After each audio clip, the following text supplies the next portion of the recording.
da-dum-dum. Well, let me try that again. Dum, da-dum-dum. Oh, that's terrible. Dum, da-dum-dum. That's better. That's better. Dum, da-dum-dum.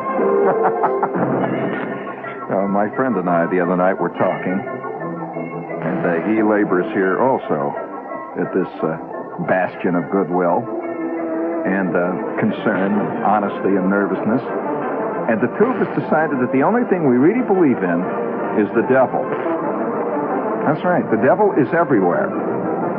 And he's on the stick. He knows what he's doing. And he is making his presence felt. The devil. In fact, I mean, if you've seen pictures recently on the news, Mayor Lindsay being informed that they picked up 4 more of his cohorts. And he's got that confused look as though, what have they done to me? Well, it's the devil. He's everywhere. And the reason he hasn't gotten to you, friend, is that the devil only deals with those who are worth corrupting. Oh, yeah, why mess around with small fry? This, after all.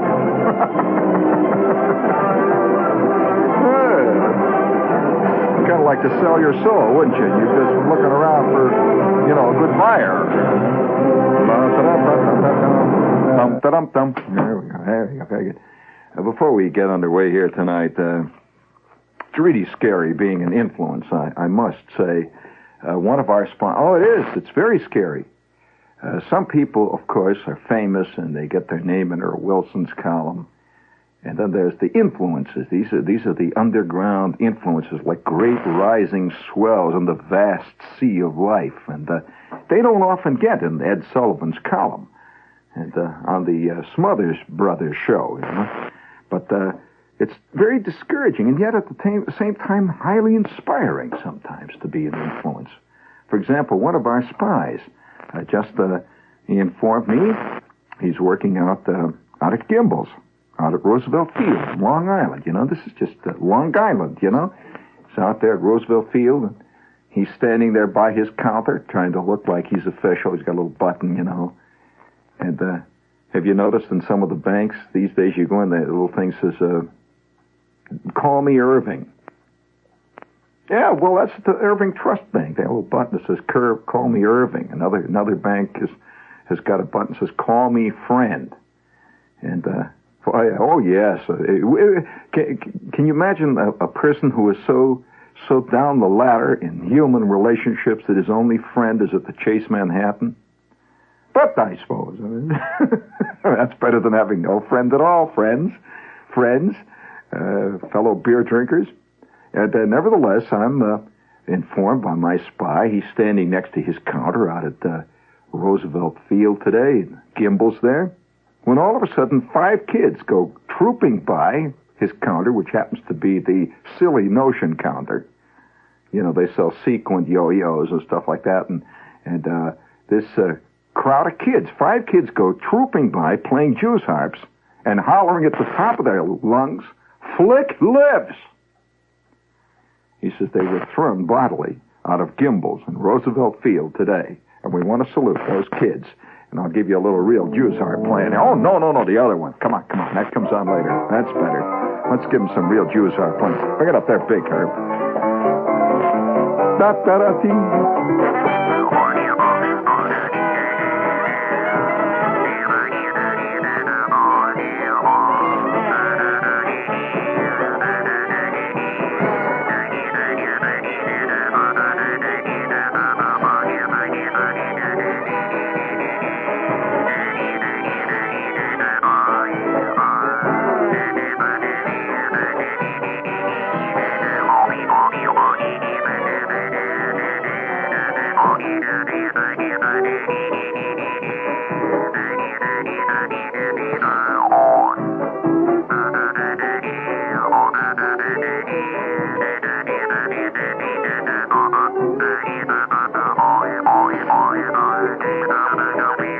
Okay, all right, that's not bad. Yeah, did you like that? That's pretty good. Not many of us around, Well, anyway, this kid called me up, this spy. He says, they threw him out. He says, but they went out rampant. And I saw another one here today. Speaking of being a sneaky underground influence, I saw a little dark forest green. That's the BRG, little green Austin Healey.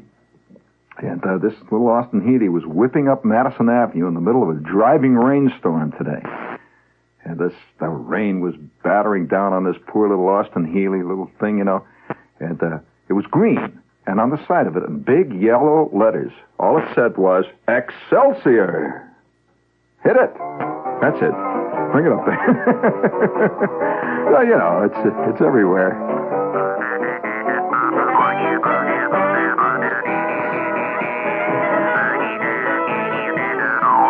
Okay, that's it.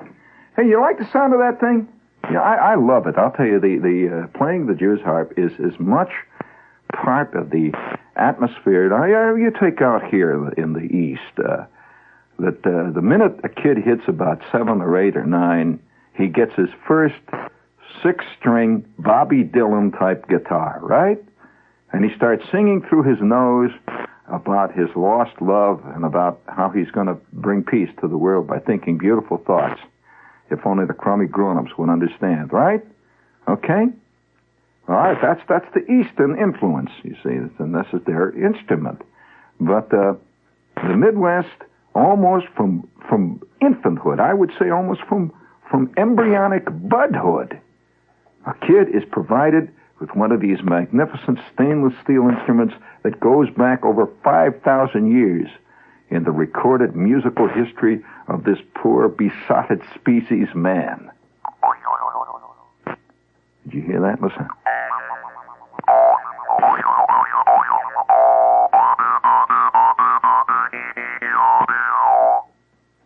Hear that control? Speaking of the folk world out there, well, we're all part of it. I think no matter how highly intelligent and how sensitive each one of us is, how highly trained and how highly civilized, we are but mere ants in this vast panoply of untapped knowledge and untapped understanding of what is and what could be and what never will be. How do you like that? That's kind of good, isn't it? And you never really know on what side your bread is buttered on, right? Did you see this Skippy peanut butter ad the other night? Yes, you see that on television? They ought to make that illegal. If you ever see any of those peanut butter spots on, they have one peanut butter spot that's in color. That should be illegal. I'm out for years now. I've been a member of Peanut Butter Anonymous. I mean, I just can't touch peanut butter. It's just impossible. It's like it's a certain kind of alcoholism that some people can't drink. You give them I remember hearing the story of a guy who had been on the wagon for over 5 years. A drinker type, an alcoholic, been on the wagon for 5 years.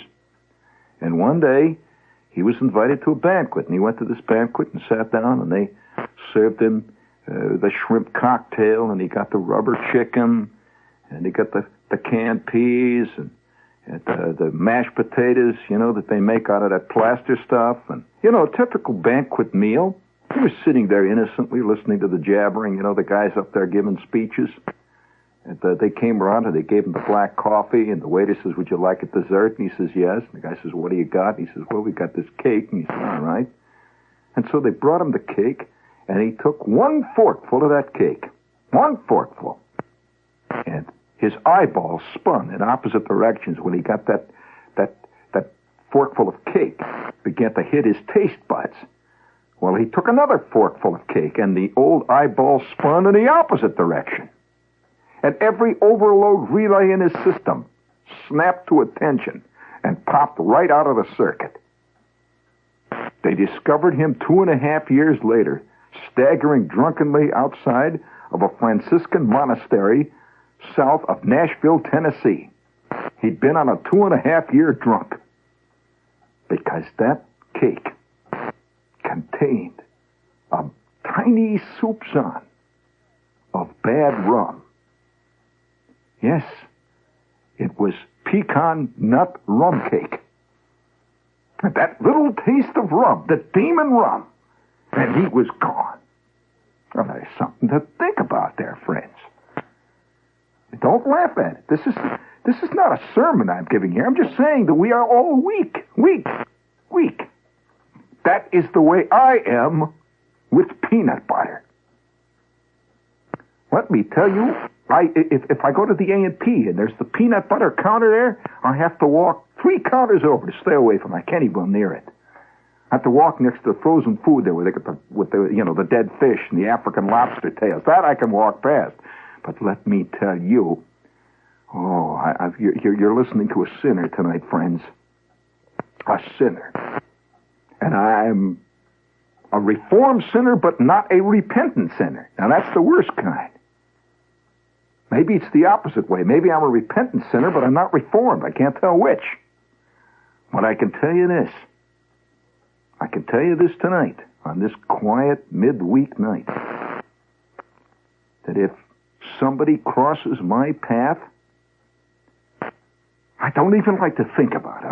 The other night, it's terrible. The other night, I'm sitting there, and this crummy color television set is on, and I'm watching this rotten horse movie. You know, the horses keep running back and forth, and there's always a 10-year-old girl who's raising the runt of the litter who turns out to win the Kentucky Derby. You've seen that a million times. Oh, yeah. Oh, that picture is written over and over. That picture has got as many I'll tell you, there's as many retreads on that movie as the lonesome stranger walking into the Silver Dollar in the dusty western town. And Flem Claggett, the evil, Flem, the evil sheep rustler, sits there at that poker table, and his little glinty eyes look up when the lonesome stranger walks in, and you know what's going to happen. Old Flem Claggett and his brother Slag, and his old man Toad, they're going to fight it out with the lonesome stranger before this is out, and that poor schoolmarm from Boston. Oh, well, we know about this.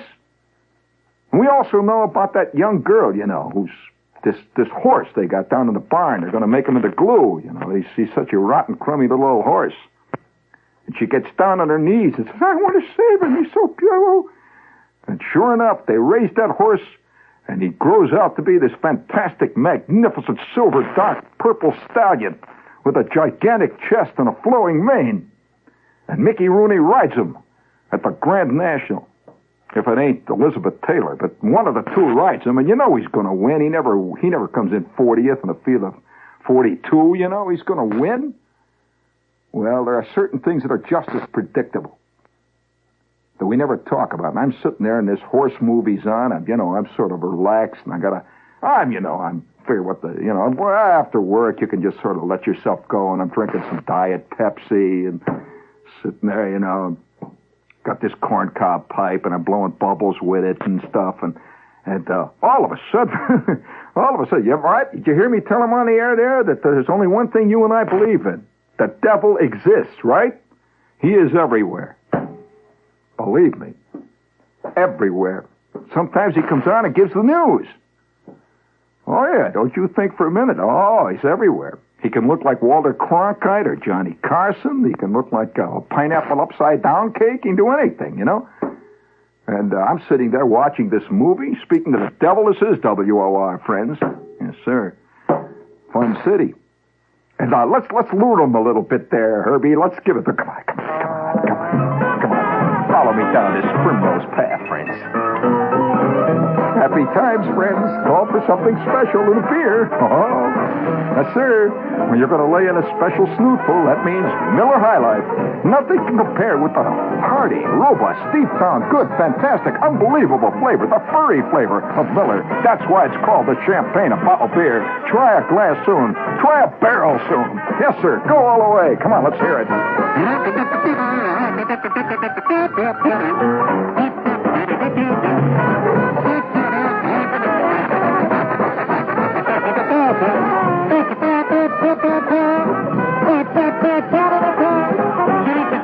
Miller High Life. Pop, pop. Miller.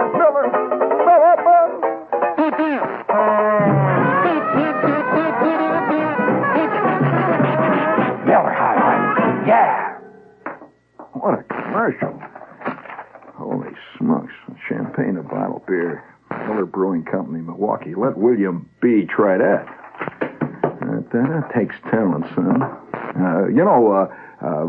I just want to confess to you before I go any further. I'm sitting there watching this show, this TV show, innocently being lulled by this horse and this chick, and they're going to run it in the Grand National, and Frank Morgan is on the scene. Old Colonel Frank Morgan. He's got this white mustache, and he's got this black hat, and the colonel, and that little old runt, and he's going to win the race. And I'm kind of lulled there, and I got my hand clutching like these talons of the evil that I am. I'm clutching this Diet Pepsi. And all of a sudden, there comes this little house comes on, with the little apartment. It goes da da da da da da da da da da da da da, and the lights are flicking on and off, and this guy comes on with a little pointed head, and he's, a little guy with a double mint gum. Hey, I can resist that. And then all of a sudden, I couldn't believe my eyes. There's this big slab of bread, and this big gaboon knife comes out. And it's got a gaboon, I'll tell you, and it was color. It's got a gaboon of peanut butter on it. It was obscene. And he goes, rah! He lays it down there, and his voice comes on and says, look at that peanut butter. There I am, my hand clutching this Diet Pepsi. And he lays this stuff on, I'll tell you, and what was even worse, it was chunky style. Oh. Well, I tell you, listen, I don't even want to talk about banana ice cream. I can't even discuss that in rational terms, but about halfway through this commercial, the phone rings. And I rush over and I pick it up. I'm sweating. I'm palsied. See, I was just about to run out, run down the street screaming like Ray Milland and knocking out the windows of delis, delicatessens, and stealing the peanut butter and all that stuff. Wanted to hock my typewriter and the whole bit. Oh yeah, I've known people so sickeningly hooked on peanut butter that they hid it in the chandeliers and stuff like that, And so the phone rang, see, and I picked up the phone, and I hear this voice. Oh, is this you, Shep? I says, yeah. Oh, my God. Are you watching that channel? Look at that stuff. Oh. And it was another one of my fellow members, Peanut Butter Anonymous. He was calling me for help. And I said to him, calm, be calm. It's all right. It's all right. It's all right. I'm here. If you want me to come over and read to you the Bobbsey twins or something, it's all right. Just take it easy. Now get down on your knees. Get down on your knees. There, get down on your knees, Fred. Yeah. Oh, yeah. And I could hear the TV set back, the guy saying the chunky style, blah, blah, blah. I said, get down on your knees, quick. All right, tune to Channel 9. I can tell you for one thing, if it is in color, it ain't in real color. And if it isn't in color, it's a bad movie, so turn to Channel 9 quick. I hear clunk, and then I hear, I can hear Steve Reeves going, blah, blah, blah. I knew we were back home. See, I says, hello, take it easy. Take it easy. Now, are you down on your knees, Fred? And he says, yes. Look deep down into yourself and ask for help. Just say I am a weak person, but I can rise above this. And I heard him slowly. You could just hear him calming down. He says, oh, thank you. I just wanted to know there was another human being out there that was resisting this. I said, it's all right, Fred.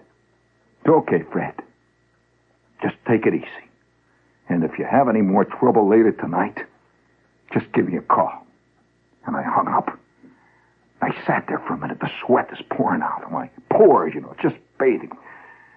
And I could hear that guy's voice. I think it was even Burgess Meredith was doing that commercial, He's got a sneaky voice. And I could keep hearing. I heard him say, chunky style, peanut butter. Good. I sat there for a long minute. And then I found myself, against my will, staggering down this darkened street, looking for an all-night Smilers. And I found one. And I staggered in. And there were 3 other guys staggering in there ahead of me. And I saw what a sickening sight it was. Just at that minute, just before I went in and bought a whole shopping bag, a chunk full of peanut butter style, I stopped. And I says, you are a man of the 20th century. You must be strong. Stop. And I did, friends. I stood up straight and tall. Straight and tall. And those two other besotted peanut butter addicts up ahead of me, one guy couldn't even wait before he could get it to the cash register. He had one hand, he had this greasy dollar bill in his one hand. His other hand had ripped open the top of the peanut butter, and he was mainlining it right there in the Smilers. And I looked at both of them. I says, aren't you ashamed of yourselves? What a sickening sight. There are children in this Smilers. One man, you could just see. He was embarrassed to face the world. He turned. I could see his shoulders shaking. He was sobbing. I said, what a sickening sight and before children. And I bought myself a diet popsicle, root beer flavor, and a bottle of Diet Yoo-Hoo. I paid for it and I left. It was a near miss, though, friends. I want to tell you it was a near miss. A near miss. And I want to say to all of you out there who are sinners, you can pull yourselves up by your bootstraps. I know people, listen, I tell you, I know people who cannot pass the Sarah Lee counter. Listen, I know one of the most sickening cases of a person for over 3 years has been hooked lock, stock, and barrel the whole way. Sinker, bobber, line, pole, and all. That crummy Sarah Lee cheesecake, that cream cheesecake, it's a sickening sight. Given up his family, this whole scene, now living in this hovel outside of Miami Beach, living in an old 38 Pontiac. It's in the weeds. A sickening hulk of what used to be a man. Yeah. Didn't think you'd get this tonight, did you, friends? This type of sermon, did you? Well, there are a lot of things in that wind out there. And now, friends, we return to the text now. For just one moment, please. We have a note here from Rosetta. Rosetta. You must say it with the right tone. Rosetta, my Rosetta. La-ta-dee-dee-dee. And if you want some psychedelic light play in your poor little miserable, dingy life, I would like to suggest Rosetta. They got black light. They've got psychedelic lights. They've got a clock that's shaped like Mickey Mouse, and it runs off batteries, and every 15 minutes it quacks like a duck. You put that in your kitchen, Dad, and that'll make them stop and think. This is Rosetta. For 30 years, they've had the greatest collection of electrical equipment in this town. If you're going to do anything with electricity, electrify your shrubs, that'll teach that Airedale next door. Build an electric chair. There's a lot of stuff you can do with electricity that maybe you haven't tried. Rosetta, send for their fantastic catalog. Rosetta, W-O-R. And they have 3 shops. One at 79 Chambers Street, one at 75 West 45, and they have a great new showroom at 73 Murray Street, 2 blocks west of the City Hall. Strategically placed. Rosetta. What's the matter? Do you notice a certain nuttiness here tonight? This is not... I'm sorry. I'll have to go straight now. Let's go straight now. You see, you get carried away by your own vices sometimes. My Rosetta. Now, just try to get calm now. My Rosetta. Hey, listen, I got a great story in the current issue of Playboy. Read it. I said read it. I mean, if you can get past that center fold out, read it. And it's called Ollie Hot Noodles, Haven of Bliss. And it's in the July issue of Playboy. And when you read it, immediately write to the editor and say, do away with all that stuff, all them chicks and all that. We want nothing more but Shepherd. By the way, we got one guy wrote to Playboy here a couple of months ago. You know, my name is spelled J-E-A-N. It is a French name, friends. And it's J-E-A-N. The guy wrote and says, that Jean Shepherd stuff is fantastic. When is she going to have a center fold out? Oh, man. Which way? Hey, speaking of the evil that lurks, I have a spy that about every 4 or 5, maybe 6 months sends me just one missive from out of the darkness there, unsigned. And it always comes from the wildest places in the world. Most generally, the last year, from high in the Rockies. I'm not kidding. And the postmarks are authentic, and this is the real thing. And this guy is far out in the Rockies at this very moment, and this letter just arrived last week.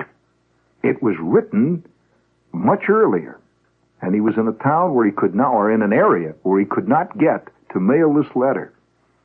Do you want to hear what he says, what's going on out in the real boondocks? Okay, Herb, please. Please. Yes, the purple dust settles on that tired old western town of a lonesome traveler. Comes down out of the purple hills, there in his worn saddle. Over that old blue work shirt, sweat-stained. Cousin Jean, winter is gone and the ice is going out of the lakes in the high country. I'm quoting the letter. Before I go further, I want you to draw your shades and lock your door. If the sensitive, beautiful people get wind of this letter, I'm sure to lose my Be Tough medal, awarded for my incredible march from the Blarney Stone at 43rd and 7th to the commuter bar on Day Street, virtually unassisted during the big transit strike. My travels during the past winter have resulted in the addition of a number of additions to my file of 50 great moments of truth, as observed out here in the high country. I will record at great risk 2 of them right here for all to see.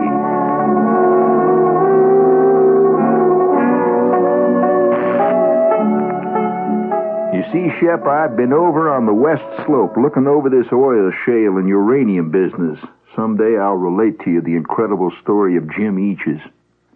On my way back, I stopped in this cowboy cafe in Frisco, Colorado. I'm seated in the middle of the dining room. Will you reset that, Herbert? We will need that right now. Now listen to this scene. Are you ready to hear the scene, friends?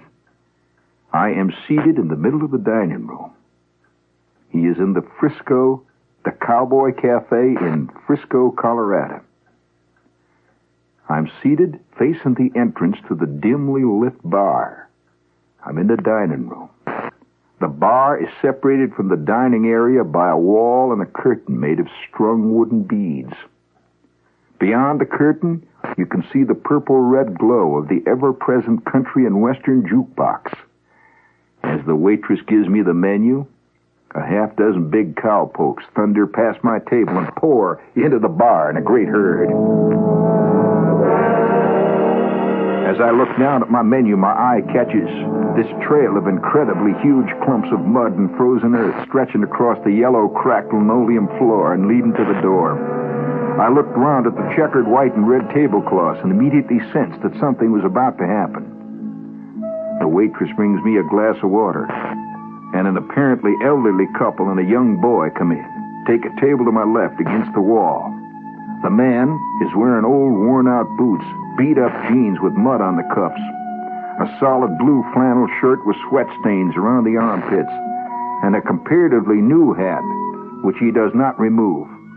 The man is lean, with a bulging Adam's apple, but the outstanding thing about him has got to be his uncut, cracked, and broken fingernails. They were incredibly dirty. The woman is wearing laced shoes, a shapeless, wrinkled cotton print dress that appeared to be homemade. Her hair was up in a bun. Her hands are red, clearly show the effects of years of brutally hard work. From inside the bar, the nasal sounds of Kitty Wells mingles with the verbal succotash of dirty jokes and loud guffaws. It wasn't God who made honky-tonk angels, clunk, clunk, clunk. Things are picking up. It wasn't God who made honky-tonk angels. The waitress brings my meal, and the man yells to the waitress, "Hey, waitress, you get on over here. Get our orders." "Just a minute, sir." Hurry up, we ain't got all day. The waitress goes off, and from inside the bar, it wasn't God who made honky-tonk angels. More Kitty Wells. I finish my meal. The waitress brings some steaks for the couple. I order black coffee and pie. More Kitty Wells. The 5th time. The waitress brings my coffee. The man with the Adam's apple yells for some milk for his kid. 2 people walk in and sit down, 3 tables to my right and slightly behind me. More Kitty Wells. The same record played the 7th time. And then suddenly, from inside the bar, a drunken voice. First cowboy. Hey, what the hell? That damn record getting your brain in. Why don't you shut that damn thing off?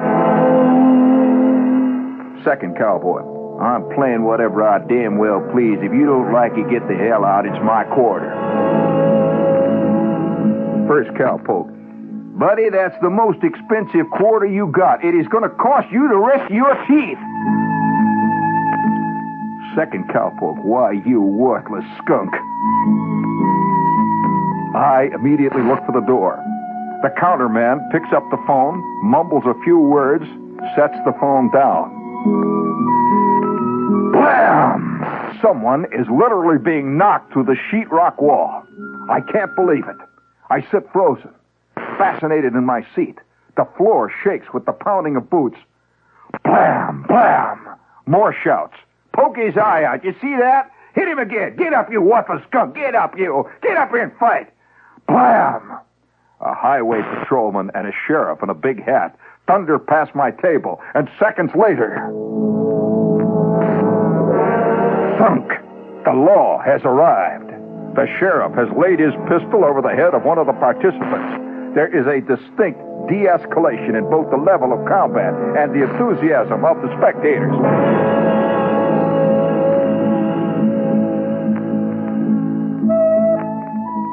Well, I sit back in my chair and I glance over at the couple and the kid. The man is stuffing his face. He looks up as the sheriff drags the 2 combatants out of the door, streaming blood. Picks his tobacco-stained teeth with his fork, curses at his wife and kid, sticks his nose back down on the plate and continues to shovel peas past his mandible using his tarnished knife. I reach for a steadying belt of coffee, but I notice that the coffee is now dotted with white flecks of sealing plaster. I sit there for a few moments and watch as the plaster slowly forms a protective coat over the surface of the coffee from the heavy jiggling of the fistfight in the next room. I get up, pay my bill. The waitress apologizes. I pick up a handful of toothpicks and open the door. As I do, the jukebox starts up again, and as I close the door, I can hear the Wilburn brothers singing, "Love your neighbor as yourself, but leave his wife alone." Plunk, plunk, plunk, whine. As I stood outside, buttoning my jacket against the cold, rising winter wind, I looked past the flickering red neon Coors beer sign, and I could see the man waving his fork at his wife. The woman picks at her food, and on her face is a look of incredible weariness, resignation, and apathy. It has started to rain, and as a pickup truck passes, his headlights shine on a green and white road sign, Frisco, Colorado, elevation 9097. I climb into my rig. And as my 6 plies sizzle through the late fall Colorado night, I realize a great truth. A great truth. As I go chugging along that long highway next to the railroad tracks, I realize a great truth. A truth so big I can't even put into words. Cousin Gene, I want you to check carefully over your shoulder and under no circumstances let this letter fall into the hands of Norman Mailer or Nat Hintoff.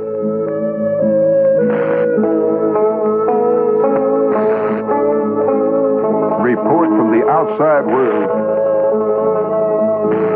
And a lonesome stranger, covered with dust, walks on his way out of that old western town past the Silver Dollar. He's carrying his saddle low, his old worn quarter house. That old horse limps beside him as they go walking on towards that purple horizon. The sun glowers fitfully. The wind blows, it picks up, and the bones themselves shiver in the old tombstone graveyard on the edge of the hill.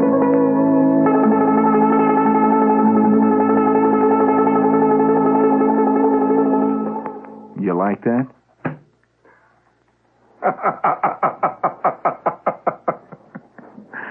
Oh, man. Well, listen, I tell you, I think a lot of you people, I envy people who have lived in cocoons all their lives. I really do. I really do. And yet, on the other hand, I feel sorry for them. I remember one night, I'm with my kid brother, and we're in this Jaguar, as they call it in those great wide spaces out there. It's a dark green XK120, and we are humming through the night, the Kentucky night. And it was a cold, gathering storm kind of night. And all day long it had been hot. And now the chill is on the land, and you can see those hills rising up on all sides of us. And we're booming along in that Jaguar, humming south. He's sitting there beside me, and we're driving along.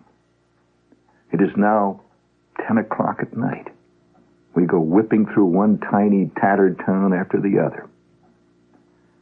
And a great thirst overcame us, a desire to stretch our legs. We rounded a bend, past an old shell station, past a couple of abandoned shacks, and there up ahead is a fitful neon sign that says one thing: beer. It was hanging over the door of a frame house. Not a tavern like you people know. This was not two chillers. Just a frame house with a porch and a swing. And a couple of sleeping Kentucky dogs. You know, the big blue tick kind. Just sit there and scratch even when they sleep. And we pulled up next to that frame house. And a couple of pickup trucks to our left. And there was an old Dodge to our right. And there was an old battered surplus Jeep pulled up behind us. And we could hear the sound of music coming from out of this frame house. That big red neon sign. And we walked up the porch steps and in through the screen door. And there was what had been the living room. It was now just a bare room. And off to the left was a long wooden counter that had been made out of pine boards. The bar. And there was a guy with a white apron standing behind it. Blue jowls. These two little BBs for eyes. And he has a couple of kegs of beer, and he's got an old Coca-Cola cooler. You know, the kind you see in front of the gas stations that you open up the top and the ice floats around? And that's it. A lot of glasses on top of the pine boards. And over to the right here, they'd made a couple of little booths out of 3-ply. And there were some chairs sitting up against the wall. And the jukebox is moving out, man. The Delmore twins were hot and heavy. They are laying it out good. Yeah, I remember when we walked in, they were singing Jesus is God's Atom Bomb. Yep, the Delmore twins. You could hear those mandolins a-picking and a-singing and a-hollering. And me and the kid brother walked in. We turned left and headed to the bar. The man with the blue jowls looked up at both of us. Didn't say a word. He was waiting to see what would happen. My brother said, beer. He said, yep. And he drew 2 steins. We grabbed each one in our right hand, laid down $1. He gave us back a half a buck, and we turned and walked over to 2 kitchen chairs that were painted apple green and sat down facing the center of the floor with our backs to the wall. We noticed in the booth there were about 7 heavy-jowled men wearing blue overalls, the kind that cross in the back and say Big Yank. One guy was wearing a straw hat with kitchen matches stuck all around the edge.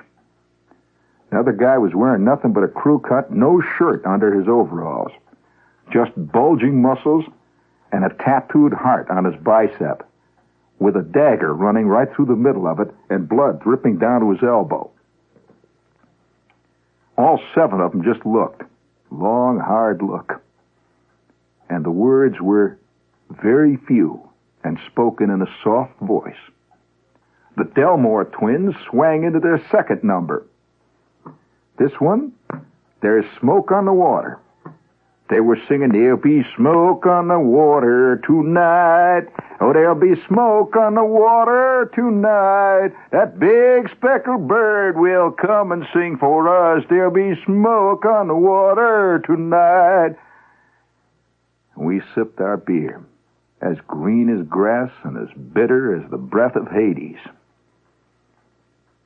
And there was silence except for the Delmore twins and all 7 men with blue jowls watching us. When all of a sudden, from out of the night, came the clump of heavy boots on the porch just outside the door. Clump, clump, clump, clump, boom. The door swung open. And there stood 2 Kentucky State Troopers. Broad-shouldered, lean, slit-eyed, bronzed, carrying their .38s low, with those big flat hats and the high-water pants. One walked right over to the 2 of us. The other stood by the door. He looked down at us for a moment and he said, "Is that your foreign car out there?" My brother said, "Yeah. I have a brother, by the way, who makes Rocky Marciano look like Wally Cox." He says, "Yeah." And the trooper says, "Jaguar, ain't it?" I said, "You bet." He said, "You know, I got a word of advice. Come out on the porch and I'll give it to you." We got up, put our beers down on the pine table and went out. You know when you're being summoned. The first trooper says, "I wouldn't hang around town. Them old boys is looking you over." My brother says, "For what?" "You stick around town long enough and you'll find out for what. They don't like outsiders around here, especially if they drive Jaguar cars." I said, "I got you, buddy." He said, "I thought you would." 30 seconds later, we are 5 miles out of town, going 120 miles an hour into the night. And we could see the flickering lights of that Kentucky State Trooper squad car turn left and head up into the Purple Hills. Sometimes you gotta travel on, friends. Sometimes life ain't just the way it is in magnificent Alexander's up there on Fordham Road. Oh, it's a long, dark, hot country. Yes, sir. The world is not exactly an Eskimo pie bar. It ain't even raisin Kool-Aid. Sometimes I even doubt whether it's raspberry jello or the Jefferson airplane. It's a lot more than all that, wrapped up in a great big ball of wax. 5 kids walking through Kimball's at Roosevelt Field, hollering flick libs and playing Jews harps and getting flung out into the night. Well, maybe they deserved it. That big old trooper says, "I thought you'd get the message." And we went on.